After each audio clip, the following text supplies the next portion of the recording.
Bat গুটিয়ে রাখার planning সেরে ফেলেছেন সাকিব আল হাসান। পরিষ্কার বাংলায় আগেই জানিয়ে দিয়েছিলেন আপাতত টি-20 আর টেস্ট ফরম্যাটকে জানাতে চান বিদায়। নির্বাচকদের তো সেটা আরও আগে থেকেই জানা। তারপরেও কেউ কি আশায় বুক বেঁধেছিলেন? স্বপ্নে দেখেছিলেন ভারতের বিপক্ষে অন্তত এই সিরিজটা খেলুক সাকিব?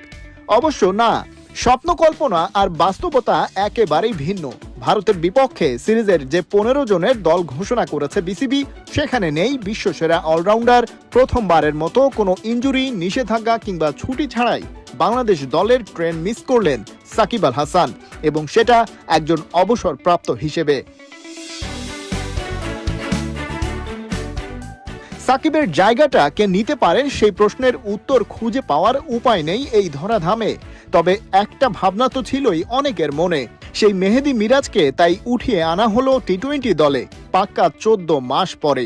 কখনো ওপেনার, কখনো টেইলে, এর আগে করেছেন ব্যাট বল হাতে স্পিনার হিসেবেও কাজের কাজ করতে জানেন এই ফুল টাইম অলরাউন্ডার। টি-20 দলে মিরাজ স্পিন অ্যাটাকের সাথে পাচ্ছেন তুলনামূলক অভিজ্ঞ শেখ মেহেদীকে। তার সাথে ইয়াং সেন্সেশন আন্ডার-19 বিশ্বকাপ জয়ী রাকিবুল হাসান, আর গেল টি-20 বিশ্বকাপে আলো ছড়ানো রিশাদ হোসেন তো আছেনই। এই এক ঝাঁক ঘূর্ণি বোলারের মধ্যে কাজে লাগাবেন কাদের, সেই সিদ্ধান্ত নিতে হবে কোচ হাথুরু সিংহে ও ক্যাপ্টেন নাজমুল হোসেন শান্তকে।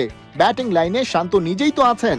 ভারতের দুরন্ত বোলিং অ্যাটাক সামলাতে সাথে পাচ্ছেন ঐতিহাসিক 2020 আন্ডার-19 ব্যাচের 3 সেনানী তানজিদ তামিম, পারভেজ ইমন আর তাওহিদ হৃদয়কে। সেই সাথে অভিজ্ঞ মাহমুদুল্লাহ রিয়াদ আর লিটন দাস। জাকের আলী অনিকও নিজেকে আরও একবার প্রমাণ করার পেয়েছেন সুযোগ। ওদিকে বাংলাদেশ দলের পাওয়ার হাউস নিঃসন্দেহে পেস অ্যাটাক। ইনজুরির ধাক্কা কাটিয়ে ফের 22 গজে আগুন ধরাতে তৈরি তাসকিন শরীফুল জুটি। সাথে থাকছেন মুস্তাফিজুর রহমান ও তানজিম হাসান সাকিব।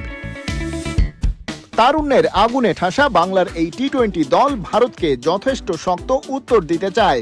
প্রশ্ন যতই অজানা আর দুর্বোধ্যই হোক, এই টাইগাররা এবার সত্যিই নিজেদের নামের প্রতি করতে পারুক সুবিচার, থাকছে সেই প্রত্যাশাও।